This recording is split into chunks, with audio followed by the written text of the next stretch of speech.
여러분 안녕하십니까?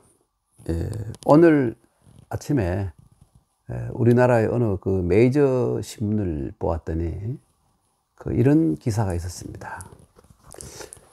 더불어민주당 비상대책위원인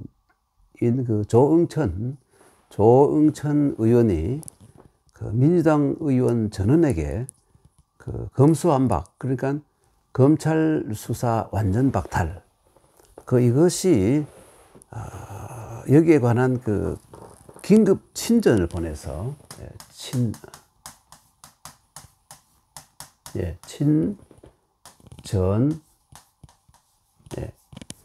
긴급 친전을 보내서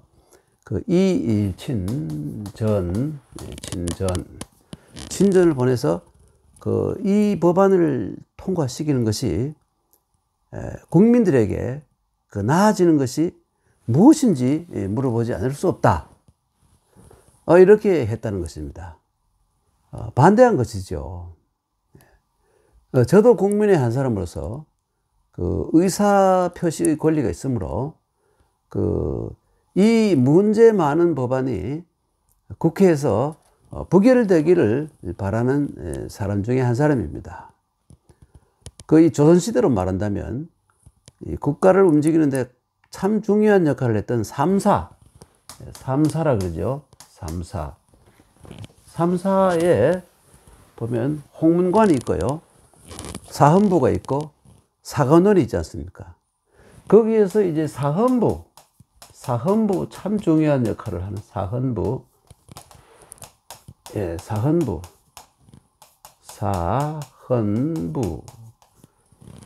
여러분 사헌부가 어떤 역할을 한다는 것은 다 아시는 겁니다. 아마 그러니까 오늘날의 검찰 역할과 아주 비슷한 기관이었죠. 그리고 그러니까 이 사헌부를 없애버리고 이 사헌부의 이 여러 가지 기능을 포도청, 도덕을 잡는 포도청에다가 귀속시켜서 포도청이 알아서 하게 하라는 이러한 주장과 비슷한 것이어서 정말 참 황당한 것이 아니라고 말할 수도 없을 정도이죠. 한번 그건 그렇고요. 저는 이 한자를, 그러니까 한자를 잘 알려주는 노인이라는 좀 뻥이죠. 이런 이 사람으로서 이 기자들이, 이 메이저 신문의 기자들이 쓴 조응천 의원이 친전을 보냈다. 지워버렸네요. 조응천 의원이 친전을 보냈다.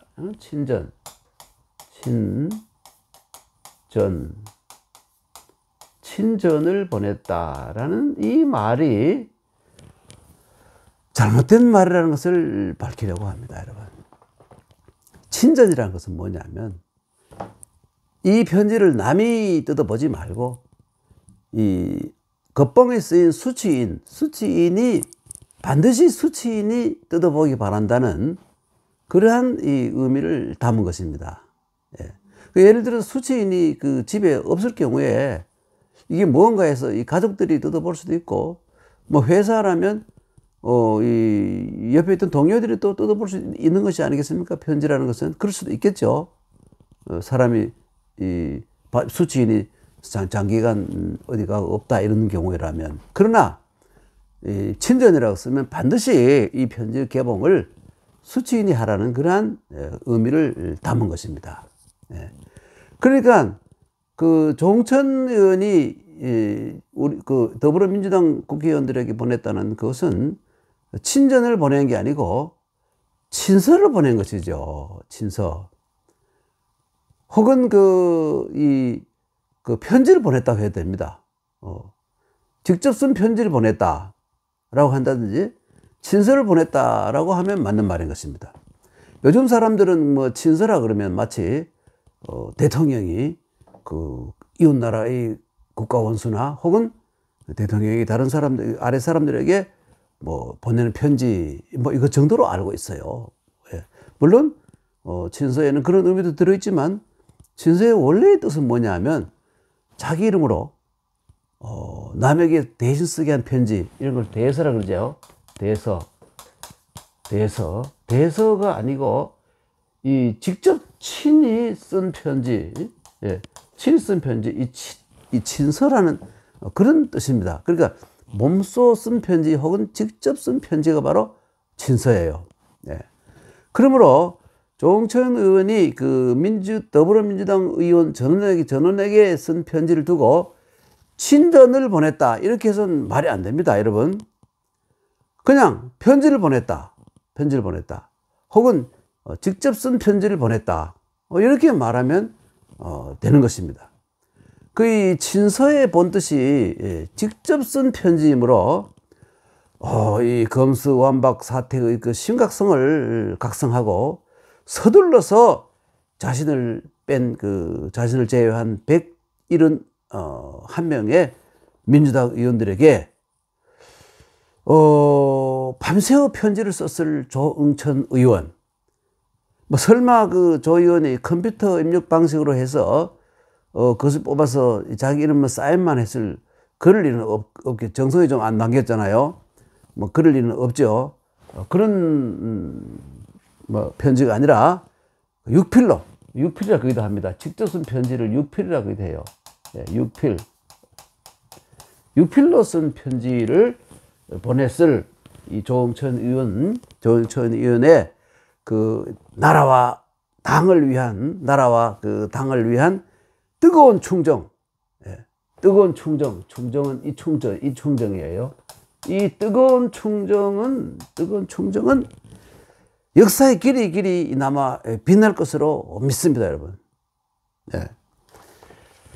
그러니까 우리가 이 한자라기 때문에 그것도 중요하지만 이제 한자 공부를 좀 해야 되겠죠. 우선 여러분, 이 가까울 친, 친할 친, 이 직접할 직접친, 이런 의미를 가지고 있는 친자.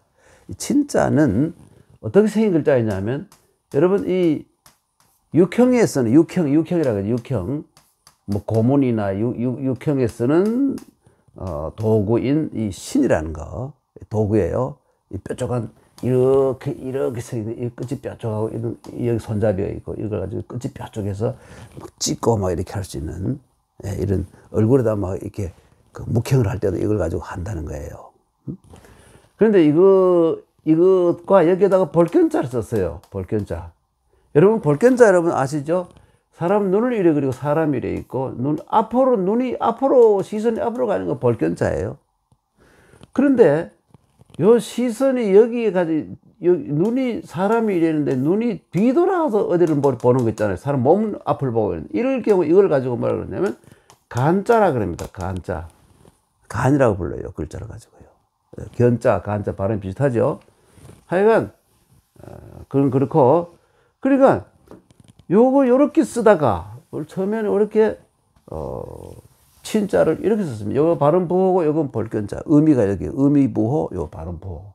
이렇게 쓰다가 요거 대신에 또 뒤에 와서는 또 요런 글자를 집어넣기 시작했어요. 요런 글자를. 요거는 뭐냐면 개염나무라 그래가지고 말이죠. 개암나무. 개암나무라는 나무 이름이에요. 나무목이다가 요걸 또 바로 친이라고 불렀던 거예요. 개암나무 친.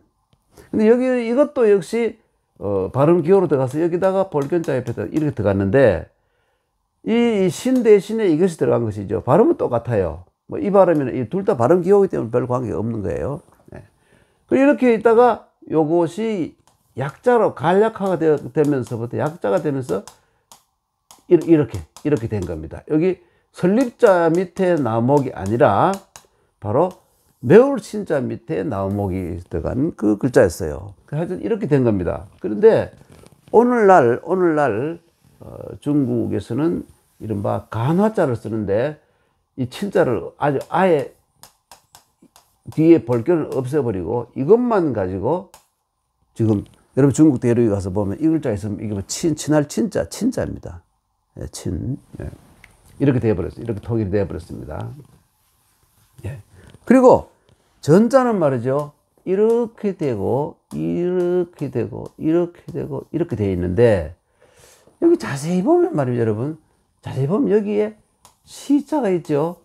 시자는 뭐냐면 조상을 대신해서 이 조상과 닮았다는 이유 하나 때문에 조상을 대신해서 제사상에 앉아가지고 느긋하게 앉아서 제사를 받아 먹는 이 사람, 이런 사람을 되게 아이들이 하기 때문에 시동이라 그러는데, 시동 시자예요. 멀쩡히 살아있는 사람이죠. 죽은 사람이 아니고. 죽은 사람은 어떤 사람이냐면 앞에 여기다가 죽을 사자를 써붙인 시자, 이 사람은 죽은 사람이에요. 그렇지만 이것이 없는 이 사람은 멀쩡히 살아있는 사람이죠. 예. 그리고 여기 자세히 보니까 여기 어드자가 있어요. 여기에 어드자가 있어요. 이 사람이 옷을 입었는데, 어떤 사람이 의식을 치르는 사람이 옷을 입었는데, 옷이 아주 거창한 큰 옷을 입었는데, 옷을 입은 채로 보통 꿇어 앉아 있는데요. 옛날에는 꿇어 앉는 것이 기본 자세 아닙니까? 꿇어 앉는, 옷을 입은 채로 꿇어 앉으면 옷이 구겨질 수가 있잖아요. 그래서 그것을 쭉 펼쳐가지고 이 무릎을 굽힌 다음에 무릎 위를 덮어서 옷을 펼치는 장면. 이것이 여기에다가 이것이 펼칠 전자예요. 이것이 이 부분이 펼칠 전자. 이거를 집어넣어가지고 원래 이렇게 쓰는 글자인데 너무 복잡하니까 이것을 이렇게 간략하게 약자로 만든 것이 바로 이 전자입니다. 전. 그래서 친전 그러면 친전 그러면 친히 직접 펼쳐보아라. 직접 펼쳐보아라. 이런 의미를 담은 글자입니다. 그런데 이 조응천 의원이 이 자기 당 소속의 국회의원 171명에게 친전을 보냈다. 이건 전혀 말이 안 되는 겁니다, 여러분. 네. 그러니까 친전이라고 쓰인 친전이라고 밝힌 그런 편지를 보냈다. 혹은 친서를 보냈다. 이렇게 말하면 틀린 말이 아니라 바르고 정확한 말이 되는 겁니다. 여러분, 오늘은 조응천 의원의 친전이라는 제목으로 말씀을 올렸습니다. 다음 시간에 또 뵙도록 하겠습니다. 안녕히 계십시오.